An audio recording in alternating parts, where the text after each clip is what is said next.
Well, we're going to make an L-shaped counter today, and you know, we're going to build it as perfectly as a square corner as we possibly can. This is if you're doing it in the field. You want to get 2 pieces of plywood that you know have good square factory edges, and then you want to put edge against edge and then screw it down so that you know you've got a good square corner. Okay, we just got our first piece laid out right now, and all we're going to do this first piece is we're going to go ahead, we got to get miter cuts. Alright, to get us a miter cut across here, the first thing we need is the exact distance from front to back, and then we need to carry that along the front miter cut. So we need to do 23¼ here.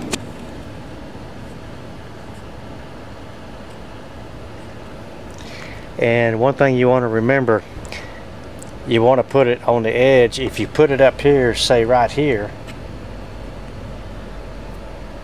and you run from front to back, or I should say from the back edge to here, you're going to come up with, as you can see, coming from the back over to here, you're going to come up with more than 23¼ which means your miter is going to be off.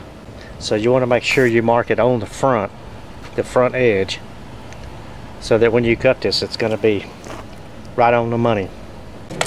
I'm going to cut this back at least 1/4, 3/8 of an inch back, because that's going to be our rough cut, and then we're going to clean it up with the router.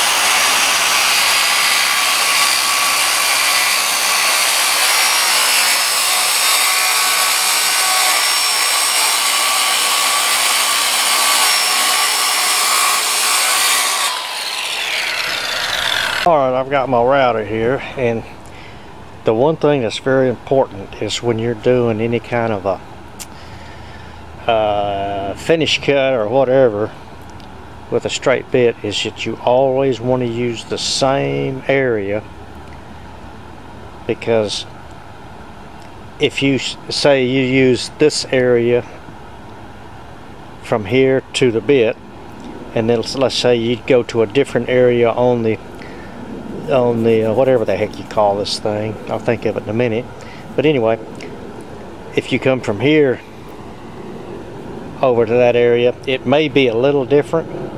So that's why you want to pick one area. See, like this has got a little blowout right there, so I'm going to use this area right here, plus that way I can catch both handles, keep this thing steady, because you don't want this thing to be rocking back and forth. Even though we got this piece of melamine shelf, we know it's got a straight edge on it.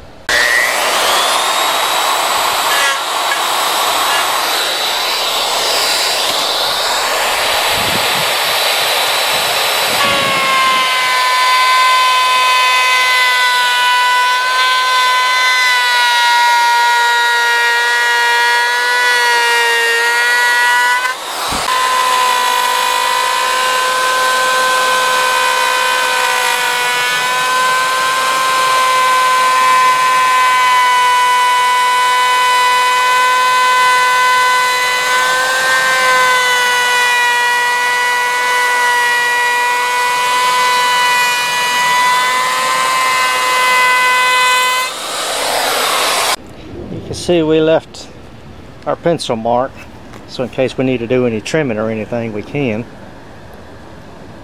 So now we move on to the next phase. So for an order to be right, you want to make sure you want to check your inside cut here.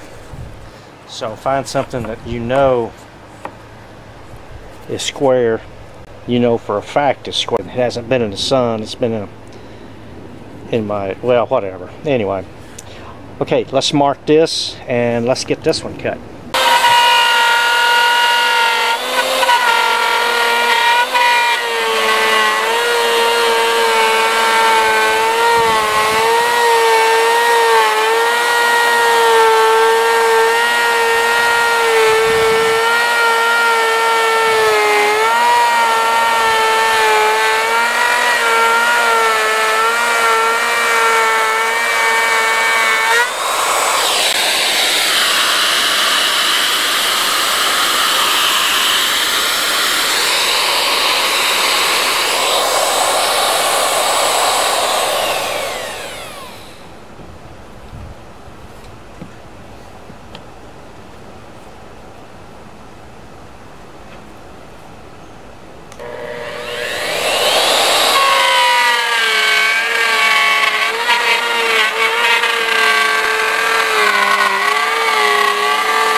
backyard cut, that's as close to perfect as we can get, which is perfect.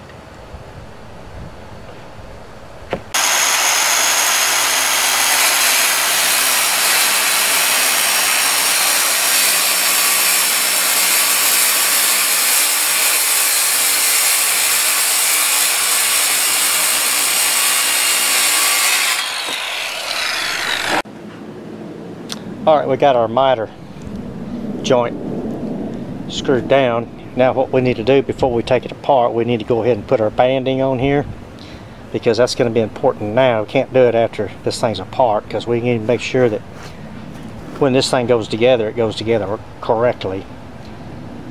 And one thing you want to do when you're putting these cleats in here, you want to make sure you got a little area where you can see to make sure it's pulled together at the front and at the exact corner. You got a spot in the center and you got a little spot in the back. Alrighty, we got the band on there. I mean, I'm sure if you're doing laminate, you know how to do miter cuts and nailing and all that stuff. But the most important one is this one right here. You want to make sure that you've got a good joint there, which we've got a pretty darn good joint. You'll need a backup block so that you can get a good straight cut.